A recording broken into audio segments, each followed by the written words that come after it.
বাদুড়িয়া বিধানসভার বাদুড়িয়া ব্লকে 33 জন জীবিত ভোটারদেরকে ফর্ম 7 ফিল আপ করিয়ে মৃত ঘোষণা করার অভিযোগে বিক্ষোভে ফেটে পড়ে ভোটাররা। অভিযোগ বিজেপির পক্ষ থেকে চক্রান্ত করে ঘটনা ঘটানো হয়েছে।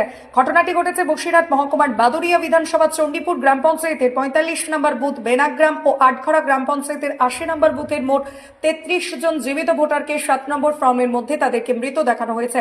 তারই প্রতিবাদে আজ বাদুড়িয়া ভিডিও অফিসের সামনে বিক্ষোভ দেখাতে শুরু করে 33 জন ভোটাররা। ভোটারদের দাবি বিজেপি চক্রান্ত করে 7 নম্বর ফর্ম ফিল আপ করে জীবিত ভোটারদেরকে মৃত বলে ঘোষণা করা হচ্ছে। এ বিষয়ে বাদুড়িয়া ব্লকের ভিডিও পার্থ হাজরা জানিয়েছেন, বেশ কিছু ভোটাররা এসেছিলেন আমার কাছে, তারা অভিযোগ জানিয়েছেন। সেই বিষয়টি নিয়ে আমরা অভিযোগ খতিয়ে দেখার চেষ্টা করছি। তৃণমূল নেতা মেহবুব আলম জানিয়েছেন, সামনে 26 বিধানসভার ভোট, বিজেপি চক্রান্ত করে এশিয়ার মাধ্যমে জীবিত ভোটারদের মৃত বলে বাদ দেওয়ার চক্রান্ত করছে।